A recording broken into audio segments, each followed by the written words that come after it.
Hello, kumusta mong tanan? O salamat kayo kanunay sa inyong pagtanaw sa mga videos na itong gina-upload, no? Nakoy pangutana, naga-pray ba ka perme? Nya sa imong mga prayer, kumusta man? Gitubag na ba sa Ginoo ang imong mga pag-ampo? Siguro nakaingon ka, na yung mga pag-ampo na ko na gitubag dayon, pero na ako giampo gyud dugay na kayo di gyud tubag, wa gyud matubag. So, ang mga pag-ampo diya sa Ginoo, may so, no, klaro kayo na kini mga pag-ampo mao ni pakikistorya nato sa Ginoo.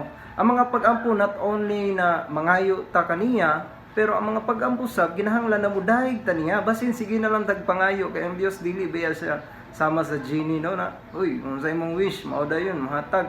So ang Ginoo pod kinahanglan na mag-ampo ta, magpasalamat ug magdayeg ta kaniya. Dili lang kay puro ta pangayo, mali kay na siya na muduol lang ka kung naa kay panginahanglan. So may sono sa ato ang kinabuhi, kining pag-ampo atong gamiton sa tama. Kaya ang Ginoo dili biya siya motubag sa mga pag-ampo na mali. Kay nay mga pag-ampo baya na mali. Na mag-ampo ka na mamatayin ta siya, madisgrasyan ta sila, na madaton ta ko kay aron makabalos ko sa mga kaaway, mali na siya ng mga pag-ampo.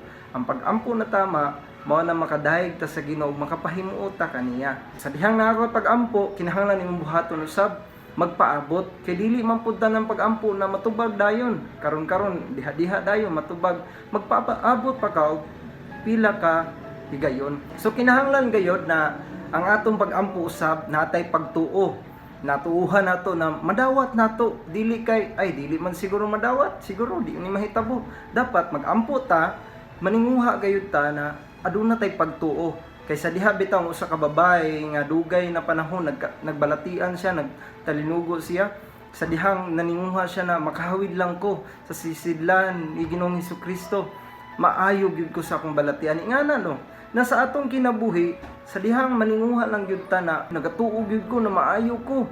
Ingana ang pagtuo na kinahanglan ato agin tinghuaon ug atong buhaton sa atong kinabuhi. Ang Dios na himuot kanimo, ang siya pod usab magahatag sa imong mga pag-ampo. Apan ang Dios kung wala siya nahimuot kanimo, dili gayud niya nihatag ang imong mga pag-ampo. So kanahanglan ang atong kinabuhi makapahimot kaniya ug siya usab magabhatag pa sa mga pag-ampo nato. Nabisan usab na wala nato gipangayo, ang Dios maghatag niya na. Kay dili man ta kabalo gyud, totally kabalo mo ampo, ang Holy Spirit lamay mo guide kanato.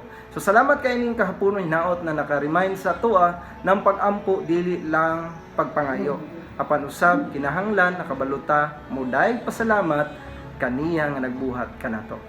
Salamat, God bless.